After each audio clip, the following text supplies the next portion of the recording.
Hola a todos, hoy estamos con Manuel Llamas. Él es licenciado en Ciencias Políticas por la Universidad de Santiago, también es máster en Periodismo y máster en Economía Austriaca. Es analista del Instituto Juan de Mariana y redactor de La Expansión, si no me equivoco, o no sé si a día de hoy sigue siéndolo. Bueno, Expansión fue el primer periódico en el que trabajé, pero no, después me pasé a Libertad Digital y desde hace ya muchos años llevaba la sección de economía de Libertad Digital. Muy bien. Y luego aparte, pues también apareces tanto en YouTube como en otros programas de Internet. También hemos visto todas tus intervenciones en La Tuerca, que moderaba Pablo Iglesias y demás. Y bueno, pues la verdad es que nos has deleitado a muchos también, un poco con tu claridad para defender los argumentos y en cierto modo también esa agresividad que de vez en cuando, siempre dialéctica, hace falta para debatir con esta gente. Vale, pues vamos a la primera pregunta, Manuel. ¿Por qué decidiste meterte en política? Bueno, pues fundamentalmente porque surgió la oportunidad, surgió la posibilidad y porque el proyecto que lidera Isabel Díaz Ayuso es un proyecto que comparto. Entonces, desde ese punto de vista, pues consideraba que era una muy buena oportunidad oye, pues para aprender, básicamente, porque yo creo que todo en la vida conlleva también un proceso de aprendizaje y, bueno, pues ver este mundo desde dentro, pues es una oportunidad también para aprender cosas nuevas y desde luego está siendo una experiencia muy enriquecedora desde ese punto de vista. Muy bien, sí, la verdad es que, bueno, también yo siempre pienso que es algo también que debe ser, por lo menos, debe ser vocacional, en parte. Luego, pues está claro que hay otro tipo de personas que también se meten por el interés o por el poder, influencias, contactos que pueden llegar a conseguir, pero bueno, en parte ya lo decía Platón y Aristóteles y muchos otros que supuestamente la política tiene que estar o debe ser para servir al pueblo, ¿no? En este caso, para participar en la red pública y en este caso servir al prójimo, ¿no? Como algo más altruista, por así decirlo. Que obviamente la política moderna, la esencia también es esa, pero bueno, estamos viendo todos los días y con todos los gobiernos que no del todo es así, ¿no? Bueno, la política es una actividad que efectivamente que es un servicio, es un servicio al pueblo, al administrado, pero que, como bien comentas, pues también puede generar más, no beneficios, sino perjuicios, ¿no? En función de cuál sea la política que se aplique. Entonces, bueno, pues desde ese punto de vista es un servicio público, está claro, pero en función de la orientación que se lleva a cabo, pues puede ser una actividad muy positiva para el conjunto de la población o catastrófica en caso de que se ejerza mal, oye, y se ejerza especialmente con las ideas equivocadas, ¿no? Que por desgracia en muchas ocasiones es lo que sucede. Muy bueno. ¿Prefieres la acción política o prefieres otras vías como por ejemplo el periodismo o la investigación para cambiar el mundo o para hacer acción social? Bueno, yo creo que intentar cambiar el mundo es ciertamente pretencioso. Yo creo que la cuestión es si de lo que se trata es de intentar defender el liberalismo, las ideas de la libertad, yo creo que se puede hacer y se debe hacer desde todos los ámbitos, en todos los ámbitos en los que tengas posibilidad y capacidad para hacerlo. En el ámbito, desde el ámbito personal y desde el ámbito familiar, pues yo conozco muchos liberales pues que les gusta hablar de política o de liberalismo y lo hacen con sus compañeros, con sus amigos en el seno de su familia y contribuyen de esa forma a extender las ideas de la libertad.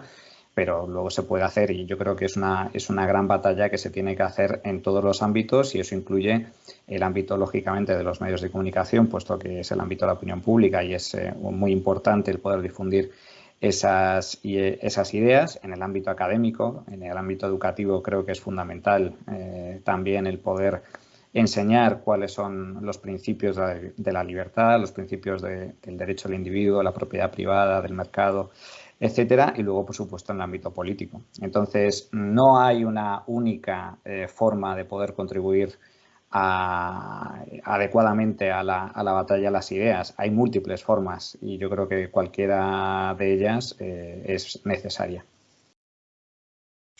Muy interesante lo que decías de los medios de comunicación. De hecho, se dice ahora, yo lo he escuchado muchas veces últimamente, que es el cuarto poder, ¿no? Incluso que tiene más poder que, digamos, el poder judicial, incluso.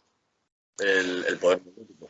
Bueno, yo creo que es bueno que sea así. En cualquier democracia, en cualquier país libre, los medios de comunicación juegan un papel muy relevante. Porque efectivamente ejercen de contrapoder, ejercen de contrapeso al poder. Digamos que es un... Hablan del cuarto poder, yo no sé si es el cuarto o es el tercero, pero desde luego sí es un poder y una actividad fundamental, la libertad de prensa y la libertad de expresión en cualquier país. Y especialmente a nivel democrático, pues para precisamente servir de contrapoder al poder político, porque permite denunciar muchas veces los abusos o los problemas o corruptelas que puedan surgir y porque lógicamente es la información que le llega al conjunto de la población. Y desde ese punto de vista es muy importante contar con una prensa independiente, privada, por supuesto, y que defienda y que exista libertad de prensa. Una libertad de prensa que por desgracia, no existe en otros muchos países y que hay partidos, en el caso de España, que la repelen. Podemos, yo creo que lo ha dejado claro en múltiples ocasiones. Pablo Iglesias dijo en su día que todos los medios de comunicación deberían ser públicos. Eso significa que toda la prensa debería ser, por tanto, estatal. Y como consecuencia de ello no habría libertad de prensa, no habría medios independientes y, bueno, pues no habría libertad de expresión. Y eso es un peligro que hay que tener muy en cuenta. Podemos defiende la creación de una especie, y también en parte el PSOE lo dejó caer durante la pandemia, una especie de Ministerio de la Verdad, que Sí, también como en 1984, ¿no? exacto, que se puede convertir lógicamente en el ministerio de su verdad y como consecuencia implantar un régimen de censura. Entonces hay que tener muchísimo cuidado. A mí no me... cuando hablan de que los medios de comunicación en España, si son de cierta tendencia de izquierdas o derechas, a mí eso me da exactamente igual. Es decir, que haya... Lo importante es que haya medios de comunicación libres y privados. Y eso es lo fundamental. Y ya luego, pues cada medio de comunicación, lógicamente, defenderá su línea editorial, defenderá sus ideas y defenderá sus informaciones. Y luego será el mercado el que determine si ese medio de comunicación tiene credibilidad o no y si finalmente tiene futuro o no. Pero lo importante es que haya libertad de prensa. Y, insisto, hay partidos políticos por desgracia en el gobierno, que les aterra, les horroriza la libertad de prensa y eso me parece pues muy peligroso. En los sistemas democráticos sí que estoy muy de acuerdo con lo de que es un contrapoder, ¿no? Un contrapeso del Estado, pero sí que es verdad que es como un arma de doble filo porque si el gobierno de turno lo acapara en toda o sea, en su totalidad, lo que es los medios de comunicación, ¿no? O el poder mediático, le puede servir para engordarse más, ¿no? Y que sus tentáculos abarquen más parcelas de cualquier ámbito, ¿no? Porque si ya manejan no solo el poder político, sino la opinión pública, que es lo que hacen, pues lo que suelen hacer los gobiernos totalitarios, ¿no? De corte marxista o socialista. De hecho, Gramsci ya te hablaba mucho de esto, ¿no? De no solo de los medios de comunicación, sino también de la educación, y con esa unión de los medios de comunicación y la opinión pública y la educación ya no hace falta crear, o sea, no hace falta la credibilidad porque el propio ciudadano ya se hace socialista solo. O sea, por su propio pie, por la educación que recibe, como no recibe otra, ya se va formando su propio esquema socialista, y digamos que el Estado pues no tiene tanto trabajo que hacer para adoctrinarlo porque ya se adoctrina solo, ¿no? Controlando un poco lo que es la educación y los medios. Sí, efectivamente. Yo creo que tiende a, por parte de algunos políticos y de algunos partidos, se tiende a intentar controlar la educación y los medios de comunicación para intentar, pues lógicamente, defender sus propios intereses y generar una opinión pública favorable a su propia ideología y a su propia supervivencia política. De ahí que sea tan importante pues que existan, insisto, medios de comunicación lo más libres posible y que exista también capacidad de elección por parte de las familias para pues, elegir también la educación de sus hijos, ¿no? Yo creo que ambos factores son muy importantes. Pero también de ahí precisamente la relevancia de poder también pues intentar defender el mundo y las ideas de la libertad también desde esos mismos medios de comunicación y lógicamente también desde el ámbito educativo porque es digamos que la garantía para que exista en el futuro pues población formada y educada en los valores que realmente garantizan los derechos individuales y también el propio progreso económico. Pero sí es cierto lo que dices. Hay tendencia, hay fuerte tendencia a intentar acaparar ese control, pero yo creo que en una democracia consolidada, donde se respeten los derechos básicos como la libertad de prensa, la libertad de expresión, ese intento de influenciar siempre está limitado. Siempre está limitado. Entonces, por mucho que un gobierno intente influir o intente controlar los medios de comunicación, pues oye, a lo mejor es evidente que habrá medios más afines, pero habrá otros muchos que no compartan ese diario y como consecuencia, pues la población tendrá alternativas. Y más con todo lo de Internet y con el tema de la información masiva que hay ahora, que cualquier persona desde cualquier parte del mundo con un móvil ya puede generar información, ¿no? Y eso pues también es como un enemigo del Estado en este caso.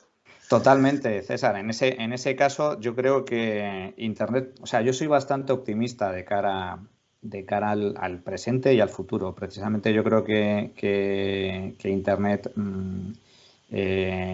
ha supuesto un punto de inflexión y digamos que es muchísimo, muchísimo más complicado ejercer ese control de medios por parte del poder político porque, hombre, cuando antes en el pasado había una única televisión, como llegaba a haber en España y en otros muchos países, una única emisora de radio y 2 o 3 periódicos, pues digamos que es relativamente sencillo el poder controlar ese aspecto, ¿no? El poder controlar la prensa, los medios de comunicación y la información. Pero en un mundo como el actual, que como bien dices, digamos que la información está absolutamente diseminada y cualquiera con un teléfono móvil, con un ordenador, puede hacer información, puede hacer programas, puede denunciar abusos, pues yo creo que digamos que ese control ya es prácticamente imposible, a no ser que directamente, como sucede por desgracia en algunas dictaduras, tengas la posibilidad de controlar Internet o de cerrar el acceso a Internet. Pero ciertamente eso es muy, muy, muy complicado. Y curiosamente, el liberalismo, como bien sabes, pues digamos que es casi, casi predominante en el ámbito de las redes sociales y en el ámbito especialmente de Internet y de YouTube. Hay grandes youtubers que defienden las ideas de la libertad con grandísimo éxito Y yo creo que eso es algo que hace pocos años era para muchos impensable.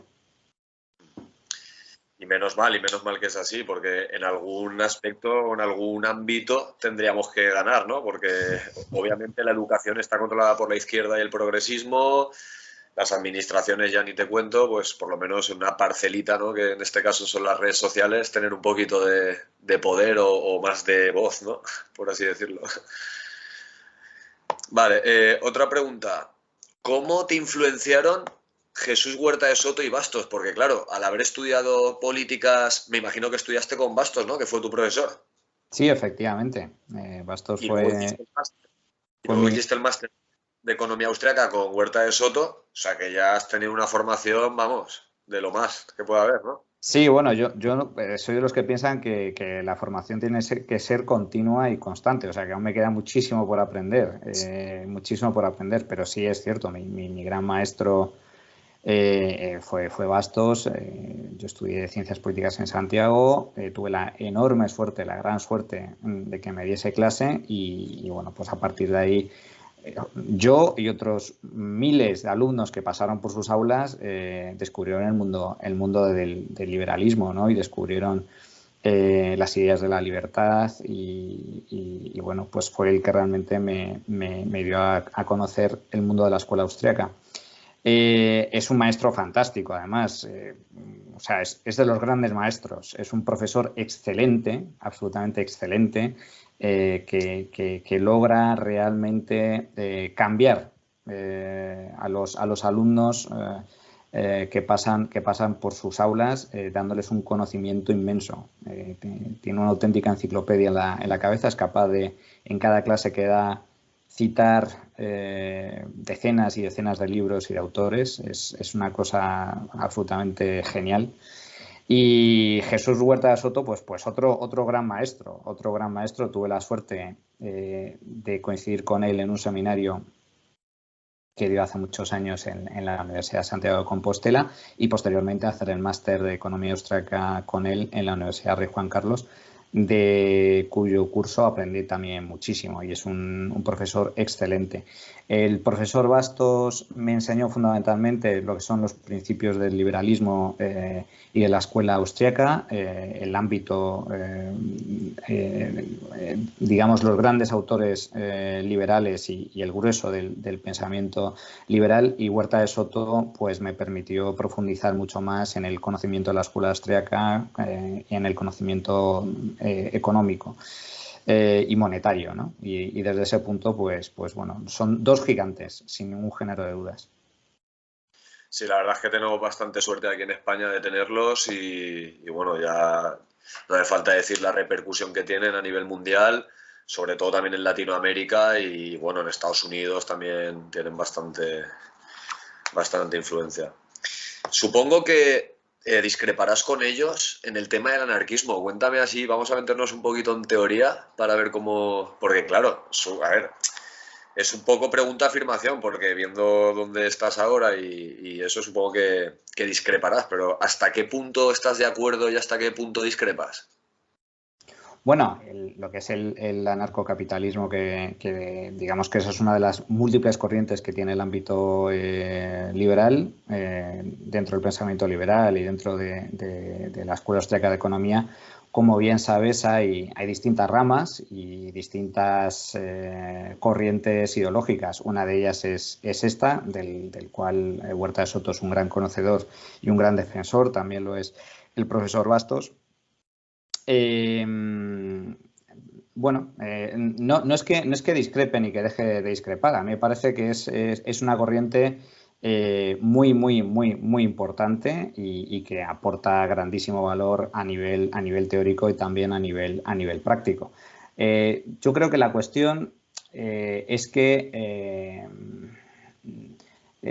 vivimos en un mundo en el que los estados, lógicamente, juegan su papel, existen, y aquí, por así decirlo, si dejamos el mundo teórico y nos vamos al mundo práctico, yo creo que lo importante es poner en marcha sistemas que permitan que el Estado sea lo más eficiente posible en el sentido de que sea lo menos dañino posible para el crecimiento económico, para la prosperidad de las personas, etcétera. Y dentro de los sistemas políticos, yo creo que es fundamental el poder aprender cuáles son las herramientas, los mecanismos que permiten limitar el poder político para que no se produzcan abusos y no se produzcan atropellos, y al mismo tiempo poner en marcha reformas y herramientas que realmente contribuyan a la prosperidad de la gente dentro de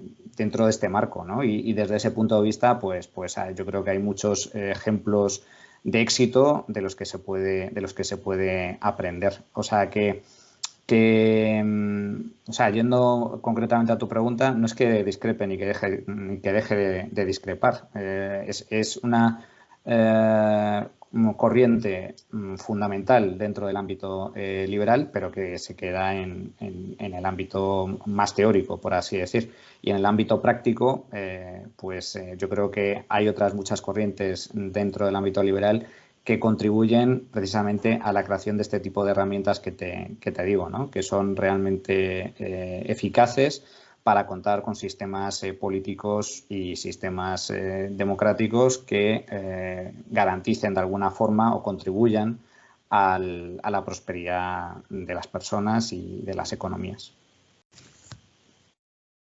Muy buena respuesta. ¿Piensas que si España, el resto de España, no Madrid, aplicara las medidas de Ayuso, nos iría mejor?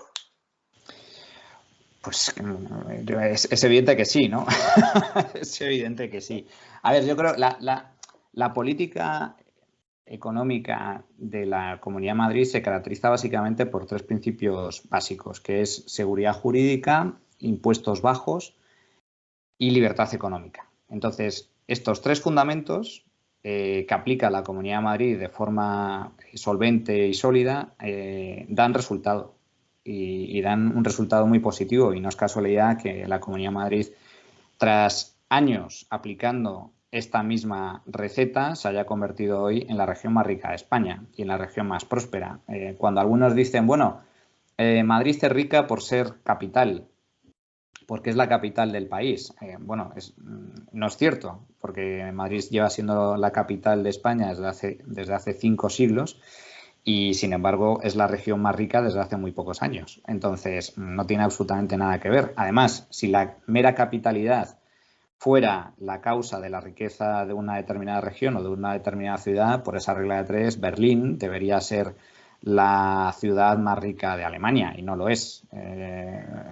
O Roma, claro, o Roma en el caso de Italia, ¿no? O Washington en el caso de Estados Unidos, y no lo es. Es decir, no es cierto.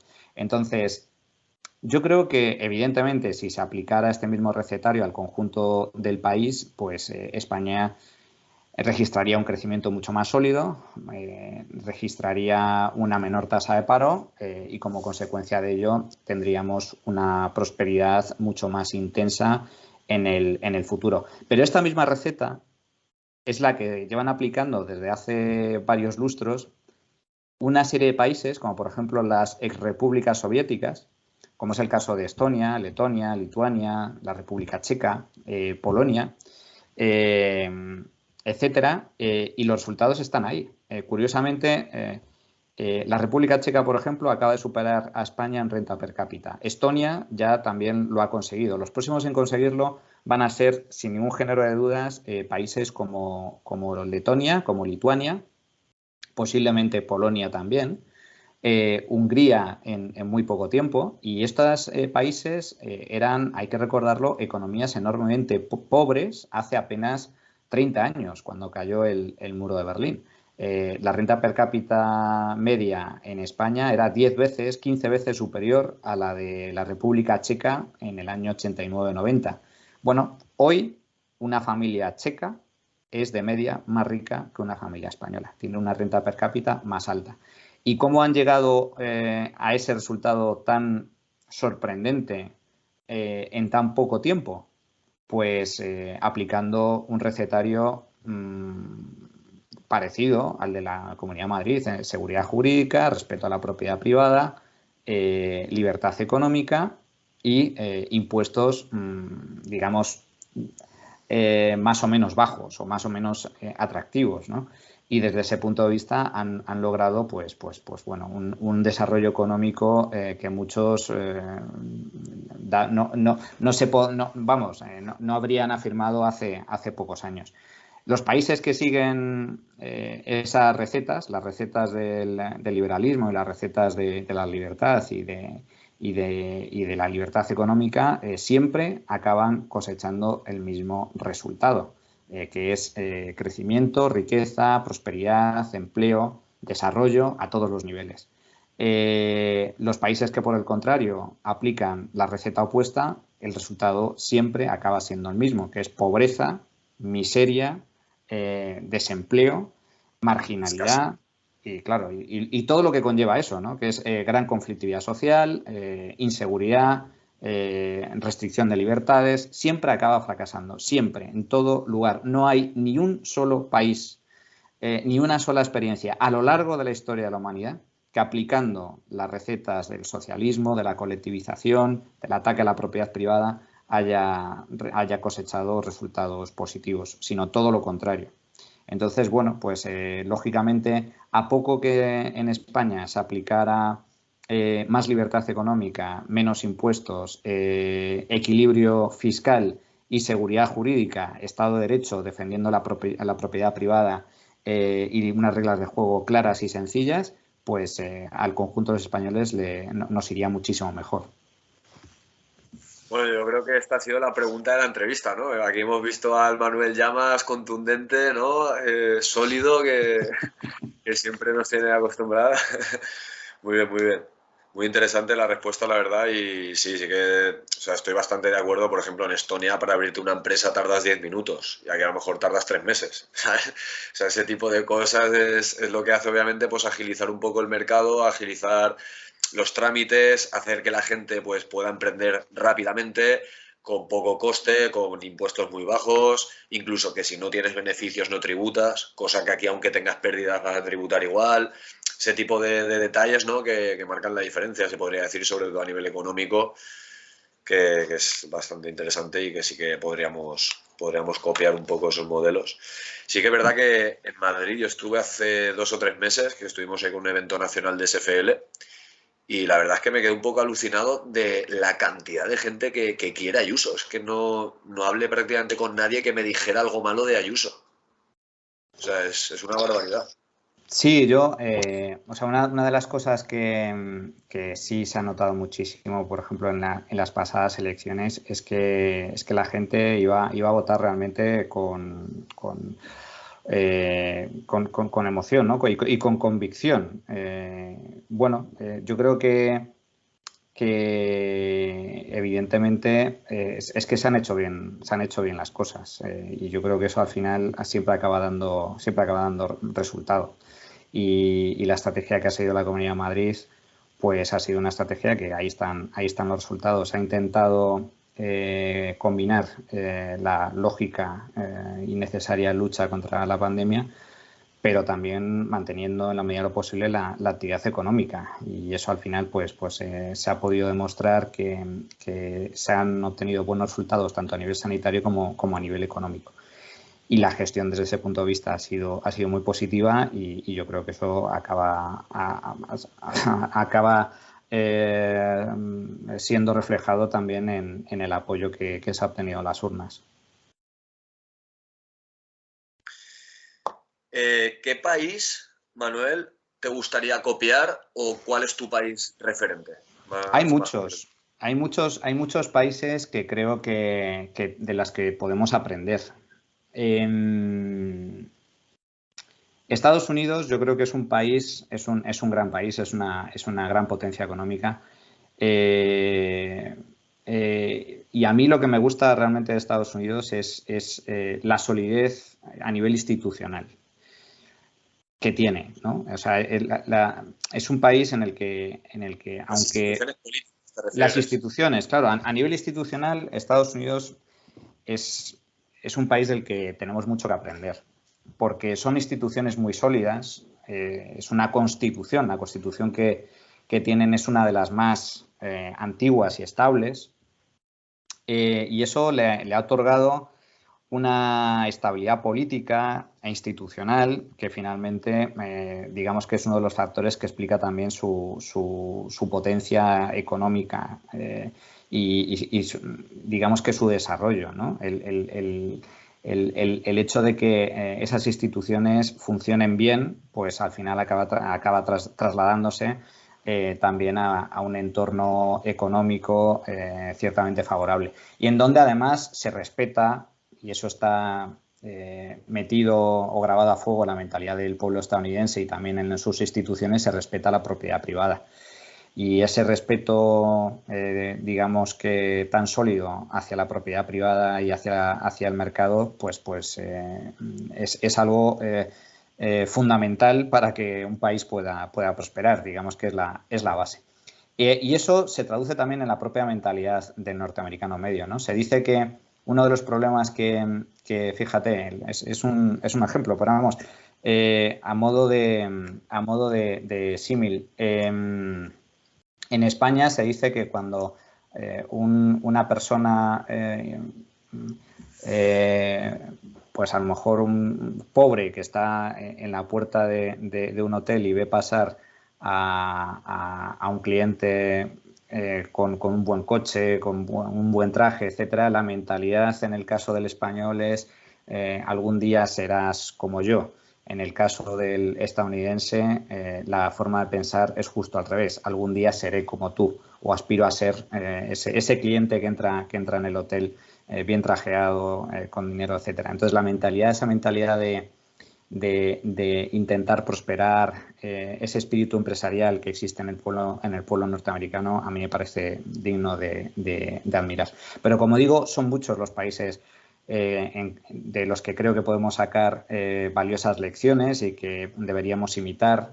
El caso de Irlanda también me parece un caso paradigmático. Irlanda era el país más pobre de Europa hace apenas 30 o 40 años y hoy, sin embargo, Irlanda es el país más rico o de los más ricos de Europa. La renta per cápita media en Irlanda es el doble que la de España. Y yo creo que es un país también que ha demostrado que aplicando recetas liberales ha conseguido grandísimos éxitos. Pero quizás si tengo que quedarme con un país, para mí yo creo que el gran ejemplo o digamos que uno de los grandes referentes en el ámbito liberal por muchos motivos es Suiza. Suiza, que es el gran país un país en el que ha reinado la estabilidad política y la paz durante siglos. Y donde además es un país, uno de los países más ricos del mundo, porque se respetan también principios básicos como la libertad económica, como la propiedad privada, mantienen un sistema fiscal también pues reducido, con las cuentas públicas saneadas, y en donde, curiosamente, es donde la gente está muy formada en múltiples aspectos, también a nivel económico, y es uno de los pocos países donde a la gente se le plantea en un referéndum si están a favor de subir el salario mínimo interprofesional y sale que no. Es decir, esa misma votación en cualquier otro país, pues posiblemente recabaría el apoyo de la población, a pesar de que aumentar el salario mínimo de forma absolutamente desproporcionada y imponer, por ejemplo, un salario mínimo de 3.000 o 4.000 euros al mes, pues al final acabaría traduciéndose en un desastre desde todos los puntos de vista, porque generaría paro y expulsaría del mercado de trabajo a millones de trabajadores, ¿no? Pero Suiza yo creo que es precisamente uno de los grandes referentes por todos estos motivos que te comento. Muy interesante, sí, la verdad es que los suizos son otro nivel y también a nivel político las instituciones muy sólidas que tienen, lo que te comentaba antes de la competición fiscal, ¿no? La competencia fiscal de a ver quién atrae más capital, ¿no? Incluso alguien que trabaja en Zúrich puede tributar en Berna o al revés, ¿no? En función de lo que le interese más a nivel de tributación. Eso me parece muy interesante, la verdad. Sí que es verdad que también es muy criticado, es un país muy criticado por el tema el secreto bancario, todo el tema este de que lo único que le interesa es su beneficio y que los bancos puedan atraer capital y que el Estado también se beneficie de eso, pero que hay gente que puede hacer lo que sea para ganar dinero y simplemente lo guarda ahí y ya está y no se le va a preguntar nada. Eso también es como su lado oscuro, ¿no? De Suiza, se podría decir. Bueno, lo del secreto bancario ya no existe como tal. Es decir, creo que eso ya hace ya algunos años que desapareció el secreto bancario como tal. Pero no, a ver, a Suiza normalmente se le acusa de ser un paraíso fiscal, pero no es cierto. No es un paraíso fiscal, no está catalogado como paraíso fiscal. Ni mucho menos. Entonces, desde ese punto de vista, digamos que ese tipo de críticas son absolutamente falaces. Suiza, al contrario, Suiza es un país en donde existe, como digo, una gran estabilidad política, una gran estabilidad social, una gran prosperidad económica. Y bueno, pues son las típicas críticas que surgen por parte de determinados partidos políticos y por parte de determinados periodistas, pero que normal, vamos, que no tienen ninguna base y que se sustentan en la desinformación más absoluta. Muy bien. Pues para finalizar ya te voy a hacer una pregunta así un poco más filosófica, más de teoría política, que supongo que al haber estudiado con Bastos no será la primera vez que hablas de esto. ¿Es cierto que el poder corrompe? ¿Que una vez ya que estás dentro de la política lo puedes experimentar en tus propias carnes? ¿O son los seres humanos los que son corruptos? Yo es que creo que depende mucho de la persona y digamos, de la ética y de la moralidad de cada cual. Es decir, en cualquier actividad y en cualquier aspecto de tu vida, tanto personal como profesional, puedes cometer atropellos, si estés en la política o no estés en la política. Es decir, ahí se pueden cometer ya no errores, sino maldades en cualquier aspecto de la vida. Entonces, el poder corrompe, pues no tiene por qué.